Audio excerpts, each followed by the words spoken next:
मदत असावी, पण ती परीक्षेच्या अगोदर असावी.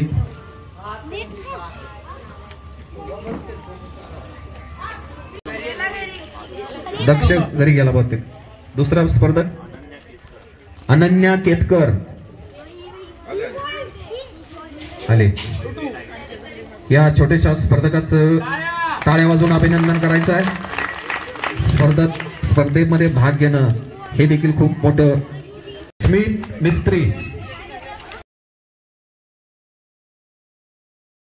मध्ये एवढी माहिती नव्हती. आता हे जे आपण खरं म्हणजे 8 बक्षिसं दिली, या 8 बक्षिसं काढताना आम्हाला अमित पवार असेल, विजय पाटील साहेब असतील किंवा राजेंद्र महाडिक साहेब असतील, अजून सगळ्यांचे आम्हाला साथ लाभले की कोणाला नक्की बक्षीस द्यावं. पण या मुलीला या निबंधासाठी बक्षीस दिलंच पाहिजे हा आग्रह आमचे सर्वांचे लाडके श्री राजेंद्र महाडिक साहेब यांनी पण धरला. कारण खरंच हा निबंध कोणी पण वाचा, तुम्ही सर्वांनी ऐकलाच असेल. निबंधाची रचना खूपच चांगली होती, खूप म्हणजे वेगळी होती. वेगळ्या प्रकारची माहिती तिने आम्हाला दिली, राजमुद्रा सांगितली तिने, आणि एकंदर जीवन प्रवास जो होता महाराजांचा तिने 1-2 पानामध्ये आपल्याला सांगितला. त्याबद्दल आम्ही पुनश्च शिवगर्जना मित्र मंडळातर्फे तिचे आभार मानतो. आणि श्री जगताप साहेब यांना मी विनंती करतो तिला प्रथम क्रमांकाचे पारितोषिक देऊन तिचा सन्मान. सूर्याजी मालुसरे, सूर्यराव काकडे हे काही मावळे शिवबांनी प्राप्त केले. रायरेश्वराच्या साक्षीने जीवाला जीव देणाऱ्या मावळ्यांसोबत आशीर्वाद घेऊन लढायला किंवा निघाले.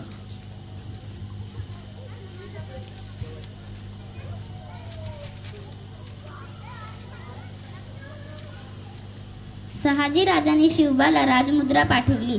त्या राजमुद्रात असे लिहिले होते की प्रति पंचव वर्धिष्णो विष्णु वंदिता साहसनो विश्वशेक्षा मुद्रा भद्राय राजते असे लिहिलेले होते.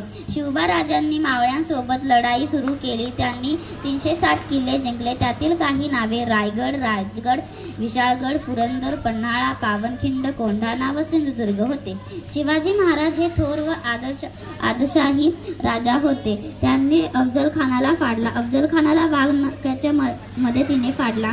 मग त्यांचा राज अभिषेक झाला. दिनांक 3-6 जुलै 1647 रोजी शिवाजी महाराजांच्या 7 बायका होत्या. सईबाई, सगुणाबाई, सोयराबाई, काशीबाई व लक्ष्मीबाई. त्यांना 2 मुले होते, संभाजीराजे व राजाराम महाराज. शिवबा राजांच्या राज्य अभिषेकाचे वेळी 7 नद्यांचे पाणी अंगावर घेतले. ते खूप शूर होते. जय भवानी, जय शिवाजी.